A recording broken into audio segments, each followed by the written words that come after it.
uma maioria, um governo, um presidente, uma presidente da Assembleia da República, um governador do Banco de Portugal, 4 televisões, a imprensa, e agora um presidente do BES, que é o Banco do Regime, e agora até já o sucessor deste poder político, deste primeiro-ministro. João Vasco Almeida, como é que tu comentas esta história de Rui Rio? Deixa-me dizer-te que faltou aí uma coisa, que é uma oposição. Um presidente, um governo, não sei o quê, e uma oposição também. Quer dizer, isto vai para além do sonho de Sá Carneiro. Rui Rio... vamos ver. Eu acredito que o Rui Rio esteja a ser sincero, que queira ser líder do PSD e queira ser primeiro-ministro. Acredito que esteja a ser sincero, não duvido da sinceridade do Rui Rio. Também acredito que Passos Coelho, quando combinou com o Rui Rio, eventualmente, combinou, obviamente não combinaram, mas quando percebeu que o Rui Rio vinha aí, também está a ser sincero e não o mandar calar, como mandou outros militantes do PSD, porque isto permite o aumento do número de eleitores no PSD nas próximas eleições, por uma razão muito simples. As pessoas que são do PSD, que estavam muito descontentes com Pedro Passos Coelho, sabem que se forem votar PSD, Rui Rio não vai deixar que Pedro Passos Coelho governe, porque Rui Rio é muito próximo de Cavaco, porque há ali uma janela de um mês e tal, e porque o PS em princípio ganha as eleições, que aí vêm, e muda-se a liderança. Portanto, com confiança, o eleitor PSD já pode ir votar PSD, porque votando PSD está a afastar Passos Coelho. Portanto, isto é bom. E além do mais, esta entente que está baseada na trilogia Pacheco Pereira, Manuela Ferreira Leite, Rui Rio, que muitas vezes se reuniram em casa uns dos outros para decidir quem é que ia a seguir e como é que se ia, até Paulo Rangel, obviamente, esteve a princípio, quando apareceu envolvido, aliás foram eles que os descobriram e que o inventaram. Pacheco Pereira não tem vontade nenhuma de ser líder do PSD, e isso está percebido, e Manuela Ferreira Leite descobriu aqui o homem novo, quando começou a empurrá-lo nos seus comentários semanais, Rui Rio, para a liderança. Da parte do PS, já lá vou, quando falar a segunda vez. Eu conheço Rui Rio já há muitos anos. Eu sou do Porto. Ele foi o primeiro presidente da Câmara do Porto a tirar a maioria absoluta a Fernando Gomes, numa altura em que poucos acreditavam, em 2001. Tinha como número 2 uma pessoa que também eu conheci pessoalmente, que trabalhou no tempo em que eu era jornalista no 1º de Janeiro, foi um dos administradores do 1º de Janeiro, o Paulo Moraes, que agora surge como um grande paladino contra a corrupção. E o Paulo Moraes foi número 2 de Rui Rio durante um tempo, até que resolveu demitir-se. Eu achei aquilo um pouco estranho na altura, não compreendi muito bem, mas Rui Rio manteve-se e manteve um poder e, ao que parece, resolveu as contas do Porto, que era algo que Paulo Valada, antes dele, tinha feito, não Paulo Valada, Fernando Cabral, antes também tinha sido o último presidente do PSD, antes de Fernando Gomes, também tinha posto, lembro-me quando Fernando Gomes chegou à Câmara, dizia assim, isto ficou 3 cofres cheios, este homem não investiu em nada. E pronto, e depois foi um forte alto de investimentos. Isto também é graças ao Fernando Gomes, que neste caso há o metro no Porto. Portanto, há todo um trabalho do Rui Rio feito por trás, mas também há várias polémicas, nomeadamente a forma como ele tratava a imprensa no Porto, e que isso faz-me estar atento ao que poderá fazer Rui Rio se alguma vez vier a ser Primeiro-Ministro ou Presidente da República. Atento apenas e somente como cidadão, democrata, respeitador da vontade do povo e das escolhas internas dos partidos. Eu não me miscuo nessa questão. Agora, também faço notar, e é um facto, Rui Rio, em 2008, foi convidado juntamente com António Costa, e desde 2008 que eu ando a dizer isto, vão ser eles, os homens do Bloco Central, preparados para representar a grande finança em Portugal. Portanto, eles estiveram na reunião, é verdade, estiveram na reunião do Grupo Bilderberg. Pronto, ok. Já percebemos. Paulo, podes continuar. Eu percebi que estavas a falar de Bilderberg, toda a gente percebeu. Bem, deixa-me só dizer uma coisa, que ainda bem que se chamava Bilderberg o rei do hotel, porque se fosse no Sol e Mar, exato, o Grupo Sol e Mar era muito mais ridículo. Pronto. Sol e Mar. Não tinha outra, havia o grupo da estalagem da Via Norte. Se chamasse Grupo Solimar, não tinha tido a repercussão mediática que teve. Garanto. Foi muito bem escolhido. Peço desculpa.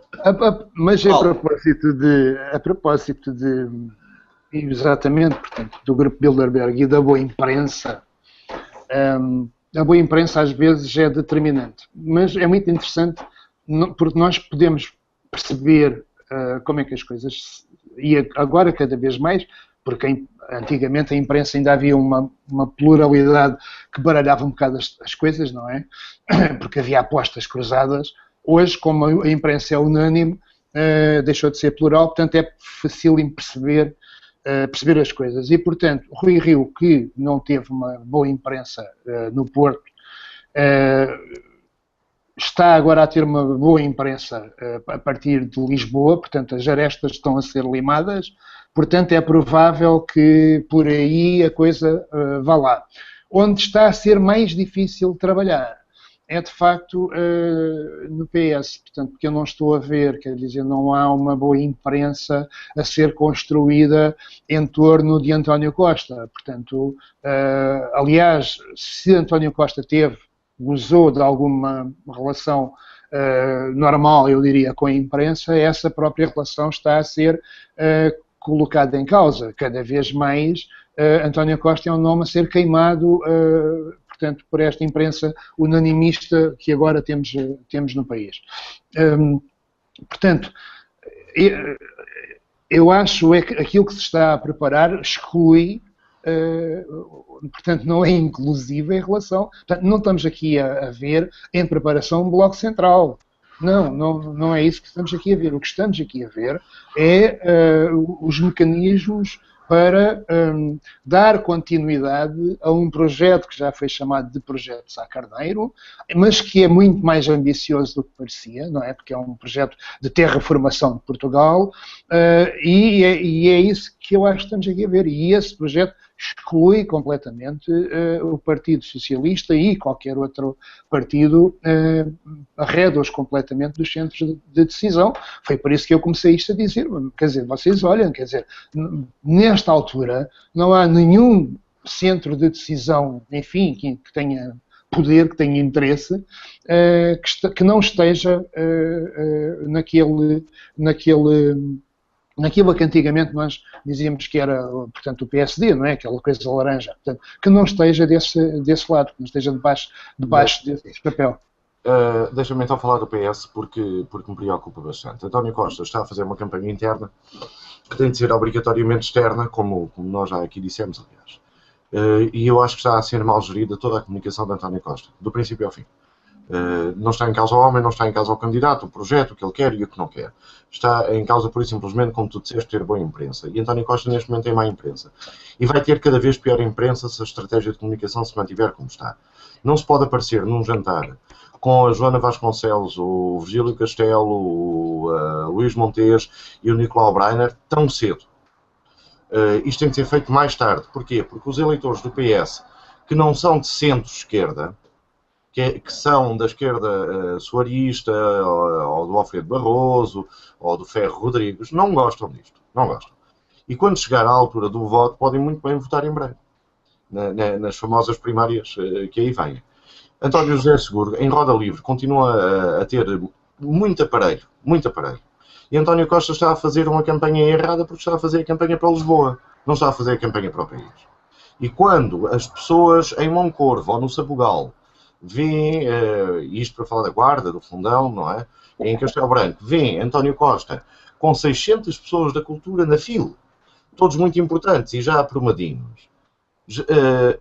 A percepção que têm é que Costa não lhes vai ligar nenhuma, vai ligar mais uma vez aos aprumadinhos de Lisboa. E isto leva a que o PSD se seja a comportar como uma máquina muito bem aliada, muito bem preparada, e até com contramedidas comunicacionais, como é ter os comentadores todos contra, quase todos contra, não é? Como falei há pouco do Pacheco, da Manela e agora o Rio, e até o Cavaco a dar noções de que está contra a própria governação. Não está, mas há uma ilusão que se cria. E o PS não se defender de forma nenhuma. O António José Seguro irritado, raivoso, mas mais vale ser um cão raivoso do que um carneiro, portanto, vem tarde, vamos ver se pega. E o António Costa a fazer uma campanha completamente desastrada a nível de comunicação, completamente desastrada ao nível da sua imagem pessoal, que se degrada de dia para dia. E mais, não tardará a vermos ou ouvirmos António José Seguro a falar do lixo das ruas de Lisboa, como já falou, aliás. O que é que isto nos leva? Leva-nos a um impasse. Eu acho que vai haver bloco central, porque eu acho que os portugueses vão dividir entre estas duas opções e mais, e vão dispersar voto nas franjas. E vamos ter um bloco central, que é o sonho de Cavaco. Nós falamos de um sonho de Sá Carneiro, só que o Sá Carneiro está morto. E há aqui um sonho de Cavaco, que é não deixar o PSD cair do governo durante a sua presidência. Eu acho que isto é o caminho que se está a desenhar. Não está fechado, mas é o caminho que se está a desenhar.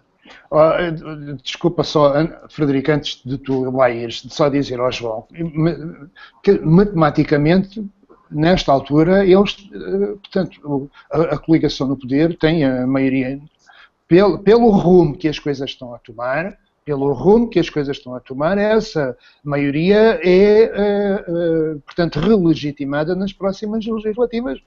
É esse o caminho, não é? Se o PS não fizer nada, se o PS não fizer nada, isso consta. Portanto, aí, se houver de facto essa maioria, não há necessidade nenhuma de bloco central, não é? Eles andam a acenar com isso, o Cavaco e tal, andam a entreter o pagode e tal, o PS moderado, portanto, os eleitores moderados do PS andam a ser entretidos com esta conjuminação, mas é apenas isso, é entreter, não é? Frederico. Não, vocês já disseram muito. Eu estou a gostar imenso desta campanha a favor do PSD que está acontecendo no PS. Portanto, está a resultar muito bem.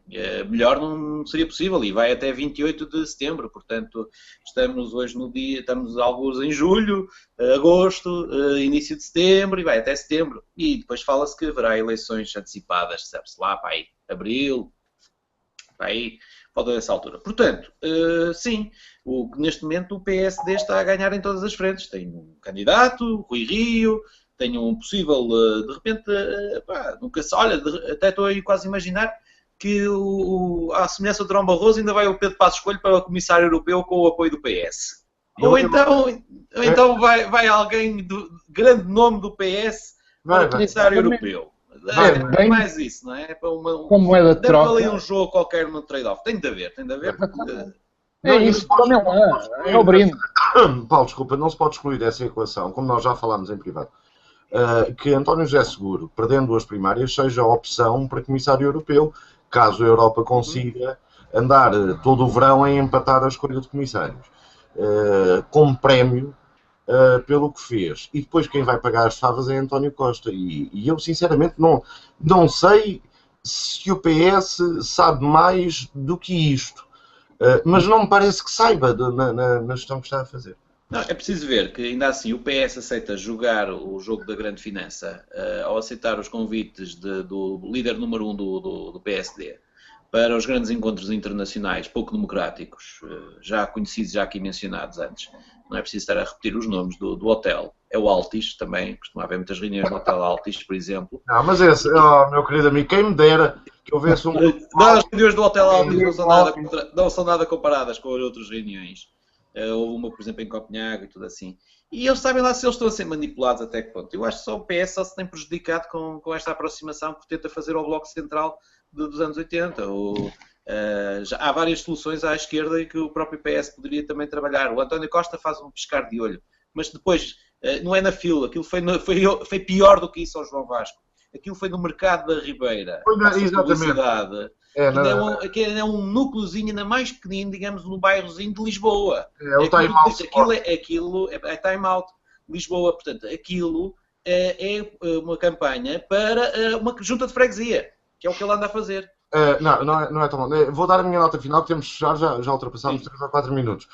Mas é assim, o Soares pôs o socialismo na gaveta. O Costa não pode parecer que fez time out à esquerda. Pronto. É convosco agora. Notas finais. Nota final é outro tema completamente diferente. Há dias fui consultar uma coisa extremamente valiosa e um grande obrigado e um grande bem-aja ao Ministério da Defesa, que fez num portal de memória virtual sobre os mortos da Grande Guerra. finalmente nós podemos pesquisar familiares e saber quando é que faleceram. Eu, por exemplo, tenho uma história pessoal na minha família. A minha avó tinha 2 anos, quando o pai dela foi para Angola lutar e defender e representar Portugal na Primeira Guerra Mundial. Ele está aqui num grupo de outros camaradas de armas, numa fotografia que está na nossa família desde o dia 28 de janeiro de 1915. Esta fotografia foi tirada em Serra Leoa, em Freetown, quando eles iam a caminho de Angola. A minha avó sempre pensou que o pai dela tinha morrido em França, anos mais tarde. Ela recebeu a pensão de sangue, nunca conheceu o pai. Eu finalmente descobri, ontem, que o meu bisavô faleceu em Angola no dia 29 de maio de 1915, a lutar pela pátria. Vou tentar ainda descobrir mais coisas.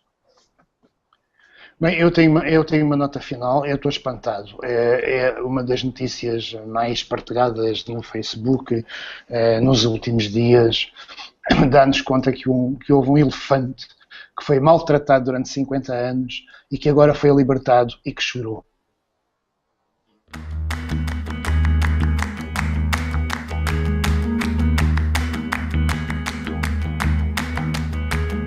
The angel came to Jacob.